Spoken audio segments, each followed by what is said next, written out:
La fuerza es la unión. La fuerza es la unión. La fuerza es la unión, te digo. Venga toda Venezuela a organizarse.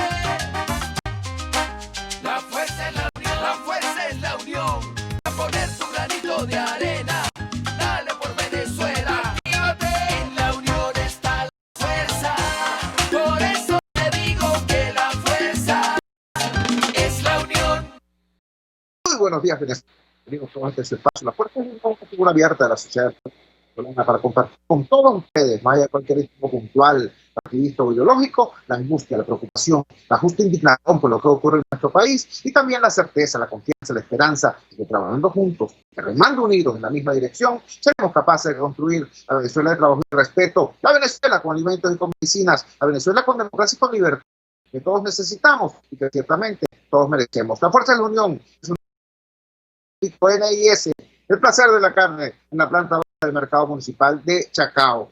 Hoy hay una información que rompe el celofán en esta madrugada del viernes 25 de septiembre, una información que entiendo en sana lógica tendría que ser generadora de beneplácito en todo el campo democrático venezolano, bueno, porque responde a algo que hemos estado solicitando todos, ciertamente, que hay observación calificada en los procesos electorales en nuestro país, no acompañamiento, como decía División Lucena, no turismo electoral, como gritó el chavismo, no opción electoral, lo cual es un protocolo que indica la presencia de observadores calificados antes, durante y después del evento electoral.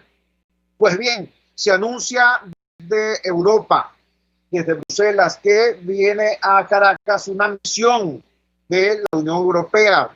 El despacho de Reuters nos dice que la misión está en Caracas. Además, para tener contacto, fíjense ustedes qué cosa tan interesante nos dice este despacho de Reuters. Para tener el contacto, por supuesto, con las principales fuerzas políticas, pero también con la sociedad civil, la cadena privada y la iglesia. Esta misión procura promover condiciones democráticas mínimas antes de las elecciones legislativas.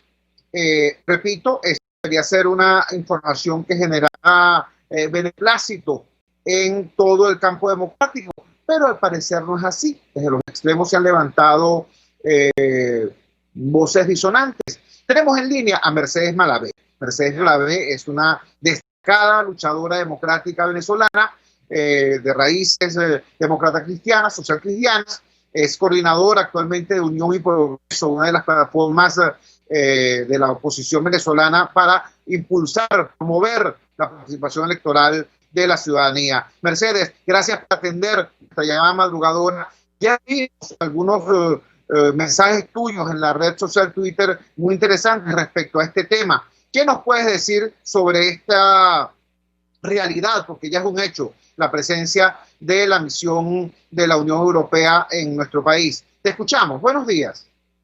Buenos días, yo a ti y a toda tu audiencia. En primer lugar, solidarizarme con todas las personas que en los últimos días han tenido gravísimos problemas de luz. Hemos visto apagones, incluso de 48 horas. Por aquí, por Caracas, me han ido reportando mi solidaridad, mis sentimientos de indignación, impotencia frente a esta tragedia. Bueno, efectivamente, ayer redacté algunas razones por las cuales me parece positivo que una comisión de la Unión Europea venga a Venezuela a reunirse con las personas que hemos estado asumiendo desde hace varios meses la vocería o la inclinación hacia volver a la política en Venezuela, retomar vías de negociación para realizar elecciones. Luego de estos años que han ido corriendo, especialmente los últimos 2 años, pues vemos claramente que frente al panorama de crisis política que tenemos en el país hay 2 opciones: o la vía de la fuerza, o la vía de las balas, de los cañones, de la invasión, del quiebre y de toda esta cantidad de términos que se han ido empleando, o la vía de la organización social, popular, participativa, ciudadana y electoral. Esta vía tenemos que asumirla con mucha responsabilidad. Nosotros no nos podemos prestar, ¿verdad?, a una chapucería, a una mediocridad, a una elección convocada como sea, como hemos ido oyendo, y de la forma que sea, sino que tenemos que hacer que esta vía realmente sea útil para el país, realmente le brinde una opción a los venezolanos de cambio político real. Y estamos frente a una situación social, sanitaria, económica, humanitaria, ¿verdad?, que hace que mucho más que condiciones electorales, en este momento estemos hablando de condiciones existenciales, condiciones vitales. Si tú abres un centro de votación para que el pueblo de Venezuela se exprese, tú tienes que tener garantías de que ese día va a haber luz, por lo menos va a haber luz, 12 horas, 20 horas seguidas. Ahora, si en Venezuela no hay un solo día del año donde en todos los estados del país haya luz, pues entonces tú no le estás garantizando el derecho al voto a una gente que va a pasar 4, 6, 8 horas sin luz en su centro de votación. También me refería a las condiciones sanitarias. Nosotros no podemos exponer, quienes estamos asumiendo seriamente, responsablemente la vía electoral, no podemos exponer a un montón de seres humanos a contraer un virus que luego, si se complican, no tenemos la capacidad de atenderlos ni con el tratamiento, ni con el centro hospitalario, ni con el personal médico adecuado. Tenemos que ser responsables, también leyendo otros estudios de elecciones en pandemia, frente a la posibilidad de que se duplique, se triplique, se cuatriplique el número de contagios una vez que tú inicies un proceso que ya incluye la movilización de personas. Y luego está el tema del combustible. Es verdad, me lo decían unas personas de los estados, que la mayoría de las personas se traslada a pie en transporte público, pero para nadie es un secreto, ¿verdad?, que los procesos electorales también incluyen movilizadores, personas que trasladan a los electores, que también los candidatos tienen que recorrer los estados, tienen que recorrer su circuito, o que van a votar la gente por unos fantasmas que no pueden ver porque no hay conectividad, no hay internet, apenas llega la radio, pero no tienen el contacto con el dirigente, con el que supuestamente va a ser su representante. ¿Cómo hace campaña en el sentido, digamos, más modesto del término? Porque nadie se está planteando aquí una mega campaña de fiesta. Aquí no hay fiesta ni razones para celebrar nada. Simplemente estamos proponiendo la vía electoral como un camino de acumulación de fuerza, como un proceso político y democrático que permita a los venezolanos expresar su protesta, su descontento, su indignación frente a la situación tan terrible que estamos viviendo, producto de un gobierno que está dedicado a destruir al país. Entonces, igualmente, los candidatos tienen que tener proximidad con su gente, pero no tienen gasolina, no tienen salvoconducto, no tienen posibilidad de recorrer su estado, porque además también con las personas que se trasladen, pues también está el riesgo del coronavirus. Ayer también yo decía, estos centros de votación tienen que tener unas medidas de protección que tienen que ser avaladas por expertos también, y diría hasta por observadores internacionales, personas expertas, porque aquí se le ha callado y no se le ha prestado atención a las opiniones de los académicos, de los expertos, para que ellos garanticen que se están viviendo las medidas de protección en cada centro de votación, que se van a desinfectar bien las máquinas, que se va a tener los termómetros, los equipamientos, los trajes, todo lo que haga falta para que las personas que estén allí, no sé cuántas horas, 24 horas, pues 30 horas, porque incluso se habla de extender la jornada, pues no sean ni un foco de infección ni se enfermen ellos. Entonces, para todo eso es importante la mediación internacional, para todo eso es importante que vengan personas, que algún grupo de presión internacional se separe de esa política demencial ya de estar invocando invasiones, de estar invocando quiebres, depresiones que no han servido para nada, más bien le han dado un piso político a Maduro y a Trump, y ponerse a buscar responsablemente la forma de orientar la lucha de los demócratas en Venezuela. Por eso yo aplaudo que la Comisión de la Unión Europea esté en Venezuela y ojalá puedan abrir las mentes, los corazones de quienes nos dirigen para atender el problema existencial que están padeciendo los venezolanos. Quien se ocupe de eso hoy será capaz de gobernar mañana. Ahora, tú no puedes decir que tú vas a ir a las elecciones como sea, que tú vas a exponer a la gente incluso a privarle el derecho al voto si no hay luz, y que a ti no te importa que se contagie un montón de gente, pero que tú en febrero, en enero, le vas a resolver todos los problemas a los venezolanos desde la Asamblea. Mentira, desconfía de la persona que dice que se va a ocupar después cuando los problemas son hoy y son urgentes. Mercedes, te agradecemos vivamente que nos hayas dado este panorama tan profundo y a la vez tan didáctico de lo que es la llegada al país de extensión de la Unión Europea. Bueno, y mucha suerte en esa lucha por la reivindicación del derecho de los venezolanos al ejercicio del voto, que es el arma del hombre libre. Muy buenos días, Mercedes. Muchas gracias, Chuy. Buenos días a todos. Mercedes Malavé, coordinadora nacional de Unión y Progreso, una de las plataformas que desde el campo democrático están promoviendo la participación electoral, pero creo que escucharon ustedes también como yo, Mercedes Malavé no es de las que dice elecciones como sea, de la manera que sea, haciéndole la venia al gobierno en cuanto a opulencia malhadada tenga. No. Ella dice, aquí tiene que haber no solamente condiciones electorales, tiene que haber condiciones sanitarias, tiene que haber condiciones existenciales que hagan posible efectivamente el que una consulta electoral sea eso, la expresión de la voluntad del pueblo y no una mera mascarada. Importante este punto de vista, recordemos todos, Mercedes Malavé, periodista, fue presidenta del Partido Socialista Europeo hasta fecha reciente y, repito, en la actualidad es la coordinadora de la plataforma Unión y Progreso. Con esta entrevista abrimos nuestro programa en la mañana de hoy. Queremos también ratificar nuestra solidaridad, no solamente con aquellos que han sido víctimas de la profusión de cortes eléctricos y de bajones eléctricos. Queremos también dar nuestra solidaridad con los habitantes de Yaracuy, con la gente de Urachiche, la gente de Chivacoa. Han sido víctimas no solamente de las condiciones que les hicieron salir a la calle a protestar, sino que luego de salir a protestar han sido víctimas de la represión del gobierno. Nuestra palabra también de solidaridad con los habitantes de Amazonas. En Amazonas hay una situación de protesta en las calles también por las restricciones en el servicio eléctrico y en el servicio de agua potable.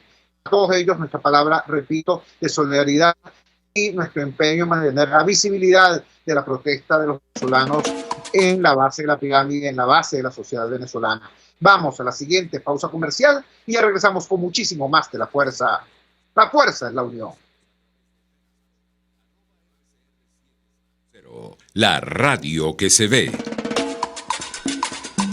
Usted escucha Unidad, la fuerza es la unión, con Chuo Torrealba por RCR 750 AM. Ellos sí que no saben nada. Y así nos va. El espacio donde se tocan los temas más candentes de interés político y nacional. Y así nos va. En este programa, la picardía y el humor inteligente son los protagonistas. Pura cabilla. Lara y Hernández descosen y revelan los secretos más oscuros del acontecer político. Y así nos va. De lunes a viernes a las 4 de la tarde. Por RCR 750 AM. Ellos sí que no saben nada. Y así nos va. El espacio donde se tocan los temas más candentes de interés político y nacional. Y así nos va. En este programa, la picardía y el humor inteligente son los protagonistas. Pura cabilla. Lara y Hernández descosen y revelan los secretos más oscuros del acontecer político. Y así nos va. De lunes a viernes a las 4 de la tarde. Por RCR 750 AM. Moisés Naim en Efecto Naim. Hola, soy Moisés Naim desde Washington. Conéctese a rcr.tv. También nos puede seguir por @Efecto Naim en Twitter. Y estamos en Facebook y en Instagram. Y no olvide que puede disfrutar todos los contenidos del programa cuando usted quiera, suscribiéndose a nuestro canal de YouTube. Nos vemos en la radio. Los miércoles y viernes a las 7 de la noche. Solo por RCR 750 AM. Opinión, ideas en debate. Usted escucha a Chuo Torrealba en Unidad, la fuerza es la unión, por RCR. Regresamos a la Fuerza de la Unión. Y para empezar este segmento, yo les voy a rogar que me disculpen, pero fíjense, ayer, después que terminamos nuestro programa, recibí algunos mensajes que no voy a mencionar, porque obviamente eran mensajes de esto que llaman laboratorios, ¿no? De Internet, grupos políticos o grupos de interés que montan a decenas o centenares de personas. Cada persona maneja 3 cuentas distintas y las ponen a insultar o a decir mentiras o a propagar tal o cual especie para generar noticias de opinión. Esos son los llamados laboratorios de Internet. Ayer fuimos objeto de una operación por parte de estos laboratorios cuando explicamos acá qué significaba eso que llaman el R2P, la responsabilidad de proteger, y por qué eso es pertinente en este país y en este momento. Me recordó, aparte de esas reacciones de los laboratorios, hubo 2 o 3 mensajes que me parecieron, que me conmovieron, porque decían algo así como: caramba, Chuo, uno tiene ganas de creer en algo, tú vienes y nos dices entonces estas cosas y a uno se le caen las ilusiones, ¿no? Me acordé de un viejo bolero que dice más o menos así, se llama Miénteme. Dice: voy viviendo ya de tus mentiras, sé que tu cariño no es sincero, sé que mientes al besar y mientes al decir te quiero. Me resigno porque sé que pago mi maldad de ayer, siempre fui llevado por la mala, es por eso que te quiero tanto. Más si das a mi vivir la dicha con tu amor fingido, miénteme una eternidad que hace tu maldad feliz. Miénteme más. Hay gente que en política actúa de esta manera, que sabe que le están mintiendo, pero como esa mentira le dice caricias al oído, dice: ah, bueno, sígueme diciendo eso. Luego, cuando descubren, o mejor dicho, cuando la realidad les estrella en la cara la mentira, entonces dicen: ay, estoy decepcionado. Nosotros creemos que el accionar del ciudadano tiene que ser más inteligente que eso. Nosotros creemos humildemente, en tanto que comunicadores populares y en tanto que luchadores sociales, que tenemos que estar alerta con aquellas cosas que sean evidentemente distintas de la verdad, distintas de la realidad.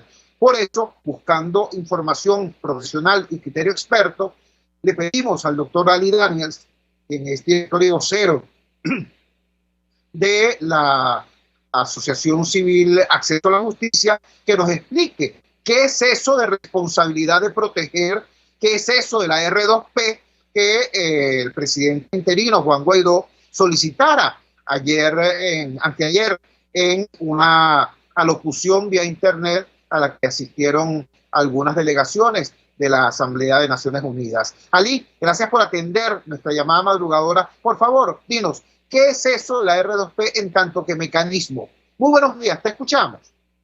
Muy buenos días, Chugo. Muchas gracias por la invitación. Bueno, efectivamente, la responsabilidad de proteger es una doctrina de Naciones Unidas en ejecución de su obligación de protección de los derechos humanos establecido en su Carta Fundacional, según la cual la organización está obligada a intervenir en los asuntos internos de los países cuando se cometen delitos de lesa humanidad, genocidio, limpieza étnica o crímenes de guerra. Y en ese sentido, esta doctrina, con este nombre, se creó a partir del World Summit, de la reunión, la Cumbre Mundial del año 2005, donde, por cierto, quienes tuvieron la voz discordante fueron Venezuela e Irán, lo cual, por supuesto, no nos sorprende. Pero en todo caso, esa doctrina, que implica que Naciones Unidas debe intervenir para que cesen este tipo de crímenes en cualquier que se ocurran estas situaciones, implica pues que la organización debe participar y debe hacerse oír para evitar que este tipo de crímenes se sigan cometiendo. Esto es pertinente a los efectos de que efectivamente ahora con la misión de determinación de hechos pues se ha constatado la existencia de crímenes de lesa humanidad Sin embargo, el mecanismo tiene un procedimiento que estableció el secretario general Ban Ki-moon en un documento en el año 2012. En ese documento se indica claramente que quien tiene la iniciativa de impulsar la responsabilidad de proteger es el secretario general de Naciones Unidas. Es decir, no es a instancia de cualquier persona que eso puede ocurrir, sino que tiene que ser el secretario general quien debe primero reconocer la situación, reconocer a quien lo está solicitando o en todo caso hacerlo por propia iniciativa. Y en respuesta pues a lo que se propuso en estos días, la primera pregunta que uno se hace es: este secretario general que ha tenido y que ha evidenciado tan poca preocupación por lo que ocurre en Venezuela, donde incluso ni siquiera se ha dignado a calificar lo que ocurre aquí como una crisis humanitaria, y que apenas ha dedicado escasos minutos de su tiempo a analizar lo que ocurre aquí, y que ante la presentación de este demoledor informe de la misión de determinación de hechos, apenas le ha dicho al gobierno del señor Maduro que tiene que tomar en serio el informe, pues nos está indicando que no es precisamente su mayor prioridad tomar la iniciativa de encauzar esto hacia una situación de la responsabilidad de proteger.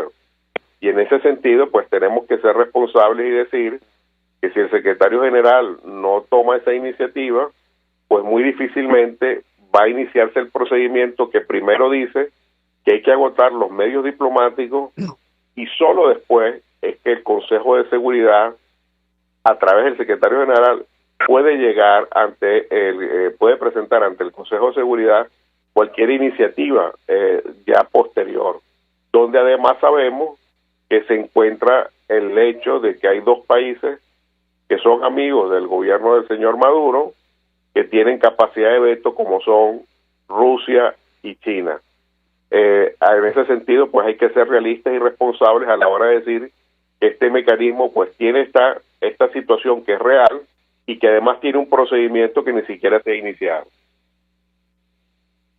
Estamos conversando con el doctor Ali Daniels, quien es director y vocero de la organización no gubernamental Acceso a la Justicia, y nos está explicando, para decirlo de manera coloquial, con qué se come eso de la responsabilidad de proteger. Ali, ya comprendiendo esto por la manera diáfana en que lo planteas, te hago ahora una pregunta sobre otro tema. A propósito de lo contundente de este informe, ¿qué posibilidad hay ciertamente de que este insumo sea un factor importante en los procesos que tienen curso ante la Corte Penal Internacional?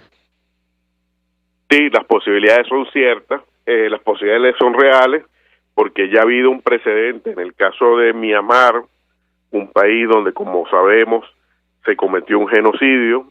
La Corte no había tomado cartas en el asunto, no había hecho ninguna actividad, y gracias justamente a un informe también demoledor de una misión de determinación de hechos del Consejo de Derechos Humanos, a los pocos meses de emitido ese informe, la Corte inició a través de la Fiscalía un examen preliminar. En el caso de Venezuela, ese examen, como ya sabemos, existe, está en la fase 2, que es la fase de determinación de la existencia o no de crímenes de competencia de la Corte, y precisamente a esa pregunta el informe le está dando una respuesta contundente.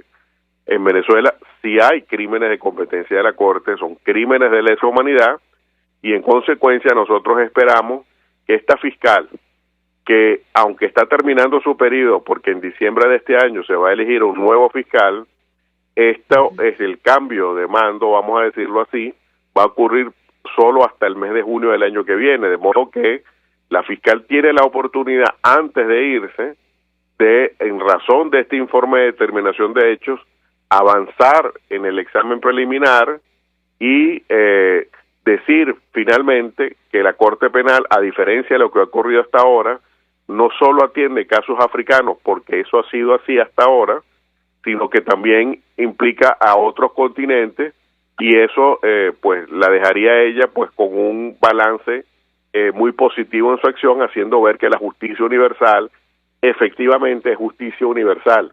Y adicionalmente debo agregar que el informe pide a los países que tienen jurisdicción universal, es decir, aquellos países que reconocen que ellos pueden juzgar crímenes de lesa humanidad aunque no se hayan cometido en su territorio, países como España, países como Argentina, países como Bélgica, que tienen esa posibilidad, pues también podrían ejercer esa acción respecto de aquellos cómplices de los crímenes de lesa humanidad que se encuentran en su territorio, que como sabemos hay casos donde eso podría ocurrir. Ali, estamos conversando con el doctor Ali Daniels, director y vocero de la Organización No Gubernamental Acceso a la Justicia. Finalmente, entendemos que ese informe de la Comisión de Verificación de Hechos ha sido contundente y exhaustivo. Da hasta una mezcla de risa con rabia cuando los funcionarios del gobierno de Maduro dicen que el informe fue hecho a distancia. Y resulta que fue hecho a distancia, entre otras cosas, porque el gobierno no permitió la entrada al país de esa comisión de verificación de hechos, y sin embargo desarrollaron una metodología que permitió que el planeta entero conociera la voz viva de las víctimas venezolanas. Te pregunto, ¿ese informe tiene que ser aprobado por el Consejo de Derechos Humanos de la ONU? ¿Y en qué momento y en qué instancia se va a decidir si se extiende o no el mandato de esta comisión de verificación de hechos? Sí, estamos el informe como tal aprobación no está sometido a ese mandato. Lo que está sometido es una discusión donde abrumadoramente la mayoría de los países que se han pronunciado, pero de una manera además, como digo, abrumadora, en el primer día de las 15 intervenciones de países que hubo, 13 fueron a favor del informe, lo cual habla de su rigurosidad, y solo 2, además de Venezuela, fueron en contra, que fueron Cuba y Etiopía, países que precisamente no destacan por su defensa de los derechos humanos. Entonces, en ese sentido, ha habido una manifestación de los países que han intervenido en el Consejo a favor. De todas maneras, la semana que viene se va a discutir si se va a extender o no el mandato de la misión, porque la misión tiene un mandato hasta este mes, y la idea es que se pueda prorrogar por otro año más, por lo menos, para que siga recabando pruebas, porque ese es el punto. Este no es un informe para dejarlo en el papel, esto es un informe que acumula una serie de pruebas para su posterior uso por los organismos jurisdiccionales, en particular por la Corte Penal Internacional. Y en este caso, pues por ejemplo, si ya se tienen pruebas de 77 casos de tortura de militares en el IGCIN, pues si se tuviera más tiempo, ese número podría ampliarse más, porque el mismo informe dice, hay cientos de denuncias, pero nosotros hemos constatado solo esta. Y la idea es que este cúmulo probatorio pues siga aumentando para tener más posibilidades de que finalmente la Corte Penal tenga mayor posibilidad de presentar un caso y juzgar a los responsables, y además, como ya dije, que los países que reconocen la jurisdicción universal, ellos pudieran también tomar cartas en el asunto respecto de aquellos cómplices de la barbarie que ocurre aquí, y puedan entonces ejercer la jurisdicción universal. Recordemos que la jurisdicción universal ya hay países como España que lo tienen, que hace 15 días, por ejemplo, condenó a uno de los miembros del aparato de seguridad de El Salvador por los crímenes, por la masacre de los jesuitas que ocurrió en El Salvador en la década de los 80. O sea, de modo que ya tenemos una ampliación del mandato de la justicia universal, y que finalmente podríamos ver a los responsables de esta situación, de esta tragedia que ocurre en Venezuela, prontamente ante la justicia. Recordemos que este informe es tan demoledor que coloca a Venezuela junto con otros 2 países en ejercicio que han sido acusados de crímenes de lesa humanidad, que son Myanmar por genocidio y Siria por crímenes de guerra. Estamos dentro de un triste ranking de los países con mayores señalamientos en materia de violaciones de derechos humanos. Ali, te agradecemos inmensamente que nos hayas regalado estos minutos en esta madrugada, porque has puesto los puntos sobre las sillas y nos has dado información de calidad, sobre todo para que tengamos una expectativa correcta. Claro que se pueden lograr grandes cosas. Ahora, las cosas que se pueden lograr unas, no otras, y además los plazos de estas diligencias a nivel, por ejemplo, de la Corte Penal Internacional, no siempre tienen el ritmo de la angustia de las víctimas, sino que tienen el ritmo a veces pesado de la burocracia internacional. Muchísimas gracias por esa claridad. Muy buenos días. Siempre a la orden. Saludos, Chu. Daniels, el doctor Ari Daniels, vocero y director de la Organización No Gubernamental Acceso a la Justicia. Cierro este segmento recordándoles el bolero del que hablábamos al principio, ¿no? El bolero ese que dice: miénteme más, que me hace tu maldad feliz. Caramba, quien quiera caerse a mentiras o quien quiera aplaudir al que le caiga mentiras es libre de hacerlo. Ya aquí nos han explicado recientemente en qué consiste ese principio llamado responsabilidad de proteger. Como nos lo explicara acá el doctor Ali Daniels, la responsabilidad de proteger es un mecanismo de Naciones Unidas que quien lo puede activar es el secretario general de la ONU. En la actualidad, el secretario general de la ONU, el señor Antonio Guterres, ni siquiera reconoce a Guaidó como presidente interino.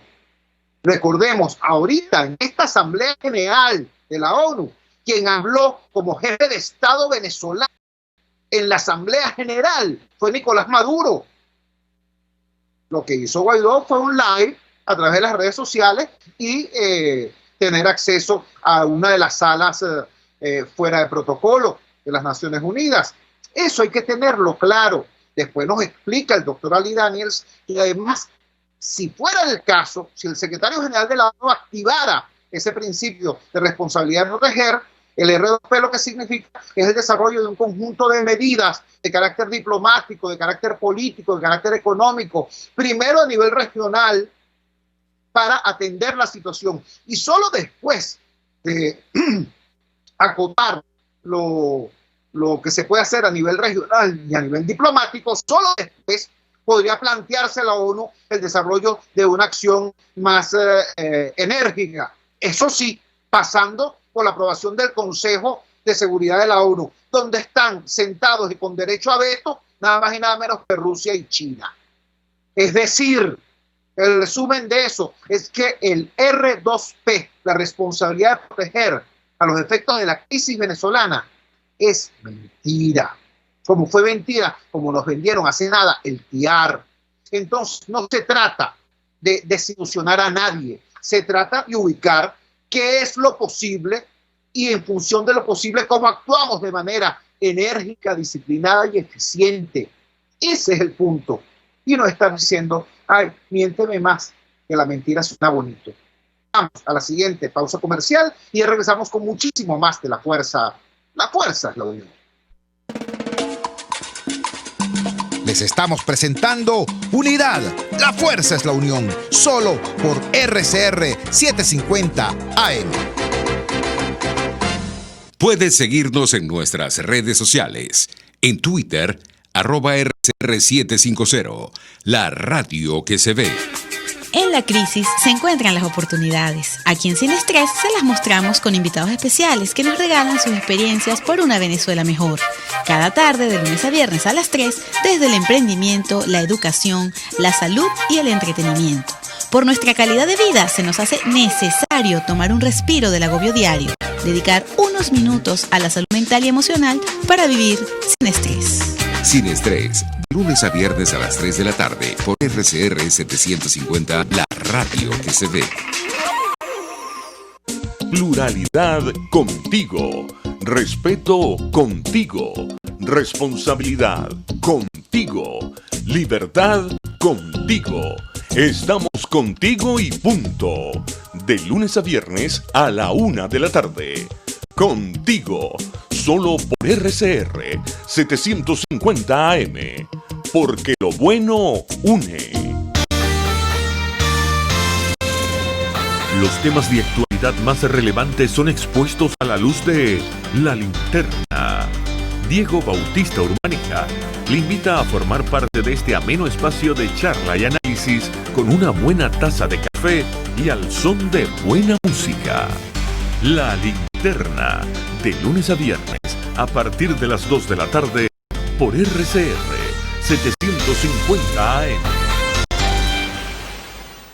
Ellos sí que no saben nada. Y así nos va. Donde se tocan los temas más candentes de interés político y nacional. Y así nos va. En este programa, la picardía y el humor inteligente son los protagonistas. Pura cabilla. Lara y Hernández descosen y revelan los secretos más oscuros del acontecer político. Y así nos va. De lunes a viernes a las 4 de la tarde. Por RCR 700 AM. RCR 750 AM. Porque lo bueno une.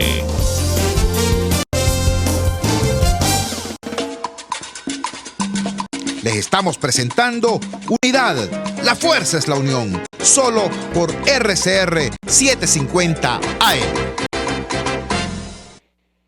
Regresamos a La Fuerza es la Unión. Pedimos excusas. Tenemos un severo problema con la calidad de la señal en la transmisión a través de las redes sociales. Nuestros amigos que nos siguen a través de Periscope, nuestros amigos que nos siguen a través de Instagram han reportado severos problemas, severas deficiencias.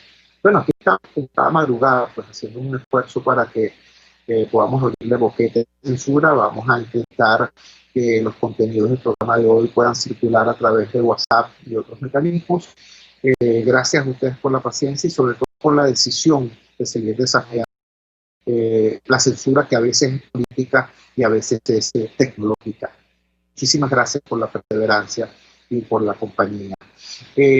La crisis que tenemos en este momento, la tragedia, la emergencia humanitaria que enfrentamos en este momento, no solamente agrede nuestro presente, sino que está comprometiendo severamente el futuro de los venezolanos, de los niños y jóvenes venezolanos.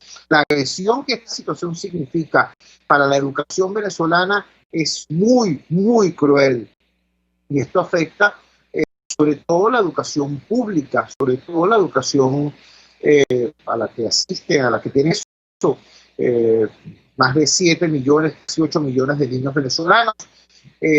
Allí, en ese ámbito, en el ámbito de la pobreza urbana y la pobreza rural, hay una red, un movimiento de educación popular muy poderoso que ha marcado pauta en Venezuela y en el mundo. Esa red es Fe y Alegría. Pues bien, hasta la red de Fe y Alegría ha tenido que levantar su voz reclamando respeto a los derechos de los maestros y de los niños a recibir educación. Tenemos en línea al profesor Rafael Peña. El profesor Rafael Peña es director de una institución educativa que merece todo mi respeto y todo mi cariño, la Escuela Técnica San José Obrero, en la parte alta del barrio La Cubre, en Antímano. Rafael, gracias por atender nuestra llamada madrugadora. ¿En qué situación se encuentran los maestros del país y concretamente los maestros de Fe y Alegría? ¿Sigue vigente aquella situación en la que no han cobrado prácticamente un 280% de incremento salarial pendiente desde octubre de hace 2 años? ¿Cuál es la situación de los maestros, repito, de Fe y Alegría? Te escuchamos. Muy buenos días, muchas gracias por esta oportunidad.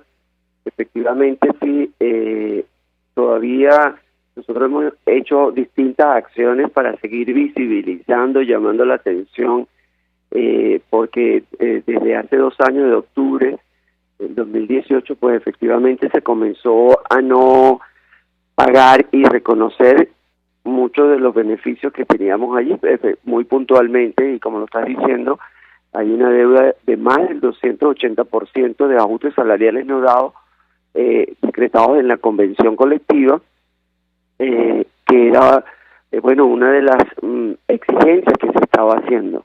Y realmente el apunte más que todo estaba cuando hacíamos nuestras acciones públicas, era llamar la atención, porque cada día las condiciones de un docente iban mermando, cada día, no solo a nivel del salario, sino de las condiciones que quiere un docente para poder ejercer la función de la docencia. El padre Manuel Aristorena decía, pues bueno, nosotros defendemos la educación, el derecho a la educación, un derecho fundamental, y del movimiento de alegría, esa ha sido como digamos nuestra principal bandera para poderla accionar, pero al mismo tiempo era como seguir exigiendo las condiciones laborales para que un docente realmente pueda ejercer esa función. Y cuando uno lo habla en términos generales, uno dice, bueno, sí, deben un salario del 180%, sí, hay una problemática del agua, hay un problema de no tener, digamos, una computadora o un teléfono, pero cuando vas en la vida de cada uno, cuando cada docente te está planteando a ti ese mundo tan duro que le está tocando vivir, de no tener para comprar, o por ejemplo un programa alimentario que son 400.000 bolívares, pues bueno, es el equivalente a lo que es quizás una harina pan, por decirlo. Eso al mes, por decir, en cuanto a ese ingreso que recibe. Pero cuando vas mirando más a detalle la vida del docente, ayer uno me llamaba y me decía que le prestara dinero porque necesitaba comprar medicina para uno de sus hijos. Entonces, y tiene que estar pensando en el día a día qué voy a hacer para poder, porque no le alcanza solamente con lo que nosotros podemos estar recibiendo, que son $3-5, lo que puede ser al mes el ingreso de un docente. Entonces, cuando tú vas, o otro profesor que me decía, oye Rafa, tengo problemas con la computadora y el celular no me funciona. Entonces, oye, tú vas al detalle individual de cada docente, vas mirando como un drama tan grande, le hace cuesta arriba seguir motivado, con las ganas, con el entusiasmo, cuando a lo mejor quedándose en su casa atendiendo a 4 o 5 chamos en tarea dirigida, o vendiendo a lo mejor verdura o un queso, como me decía un profesor, Rafa, tengo que estar vendiendo cualquier otra cosa para poder sostenerme, porque no puedo llevar, digamos, el alimento para mi familia.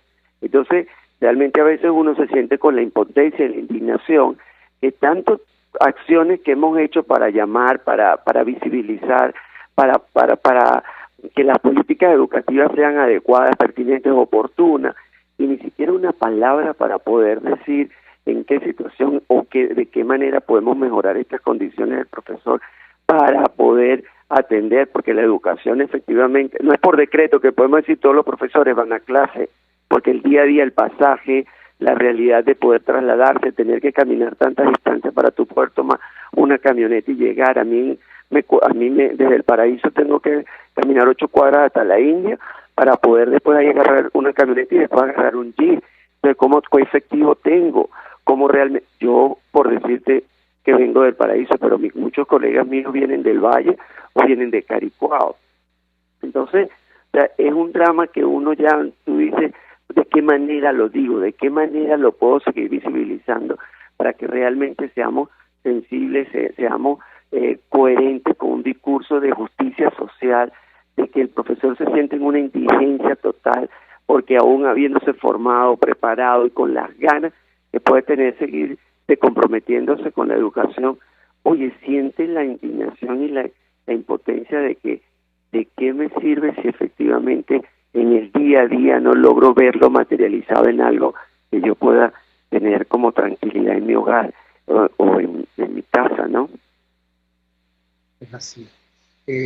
Rafael, yo quisiera que compartieras brevemente las cosas que tú haces en lo cotidiano para mantener a flote, por así decirlo, la Escuela Técnica San José Obrero, porque pudiera haber alguien desprevenido que te escuche en este momento y simplemente escuche la queja, simplemente escuche la rabia que genera el lamento y la denuncia.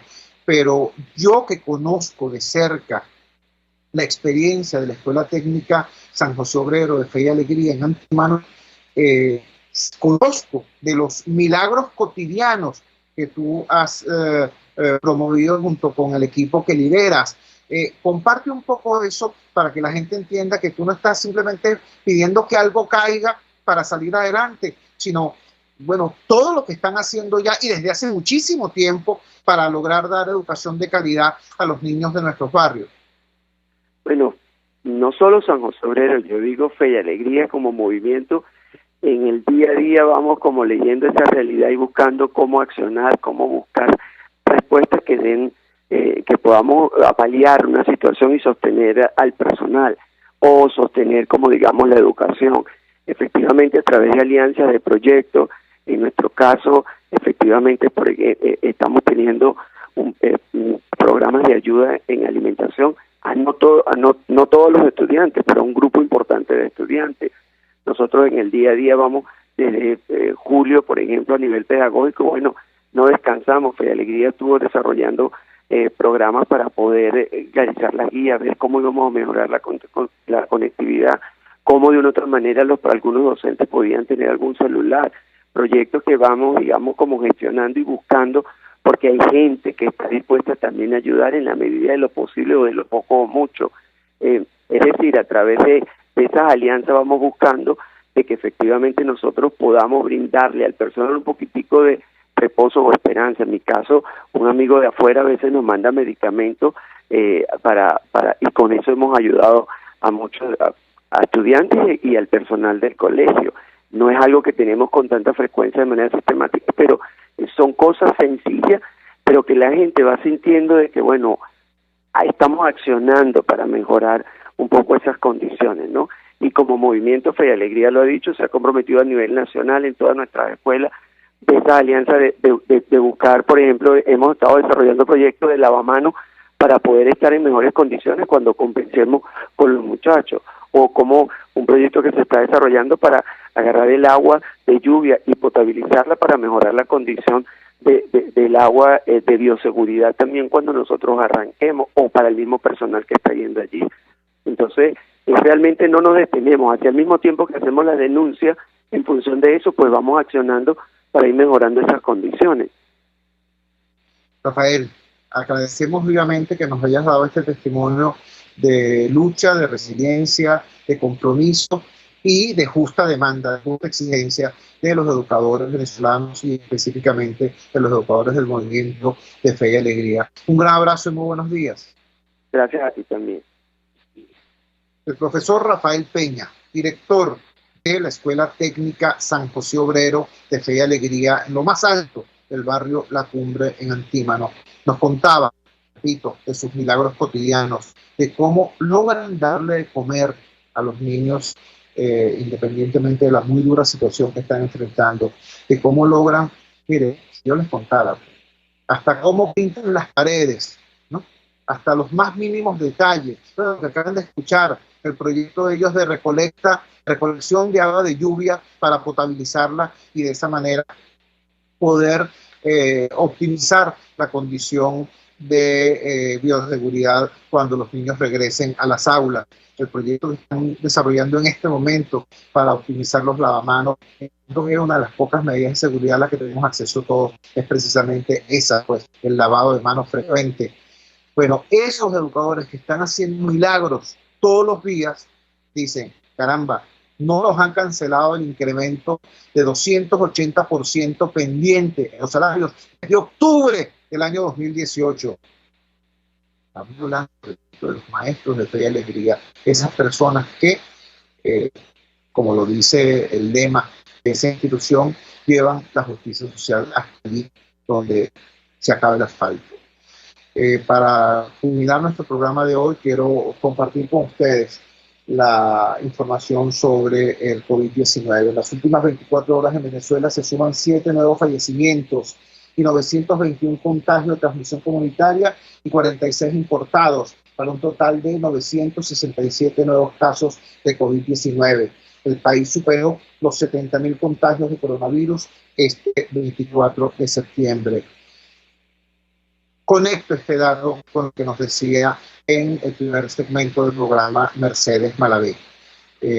Venezuela se apresta a un conjunto de circunstancias que, entre otras cosas, involucran un proceso electoral. ¿Cómo carrizo nos van a hablar a nosotros de procesos electorales sin avisarnos al mismo tiempo de cuáles son las medidas concretas, específicas para garantizar la bioseguridad en ese proceso. ¿Cuáles son los protocolos? ¿Y quién determina esos protocolos? ¿Y quién observa el cumplimiento adecuado de los mismos?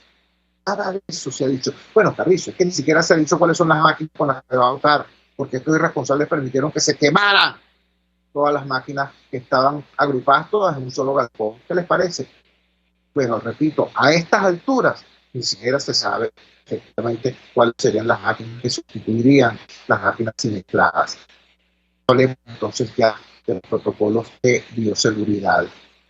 Les estoy diciendo yo que, como ustedes saben, soy una persona convencida de la necesidad de construir en nuestro país una salida a la crisis que sea pacífica, que sea electoral, que sea constitucional y que sea democrática. Sin embargo, me solidarizo con lo que dice Mercedes Malavé.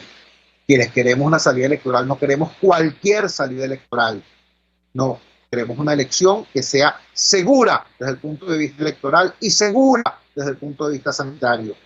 Y por eso saludamos la presencia en nuestro país de esta Comisión de la Unión Europea, porque además hay que decirlo, ahí cuando se habla de observación electoral se habla de la ONU, se habla de la OEA, pero de todas las organizaciones a nivel planetario, quien tiene el protocolo más exhaustivo en materia de observación electoral es precisamente la Unión Europea. Trabajamos para ustedes en la dirección general de la emisora, Jaime Lestares. Al frente de los controles estuvo César Arteaga, habló para ustedes este sonido, comunicador popular, activista social, ciudadano en lucha por la democracia y por la libertad, Jesús Chúa Torrealba. Ahora más que nunca, fuerza Venezuela, porque la fuerza es la unión. La fuerza de la unión es una presentación de ORS, el placer de la carne, en la planta baja del mercado municipal de en Twitter,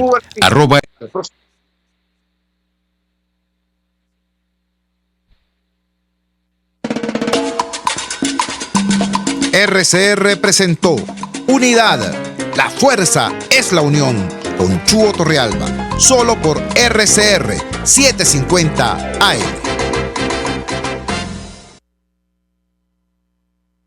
El que sabe de sabor sabe de saber que Del Corso es la clásica pastelería italiana de Caracas. Qué ricos sus dulces típicos tradicionales, como los auténticos cannoli, la sfogliatella o la cola de langosta, no tienen comparación.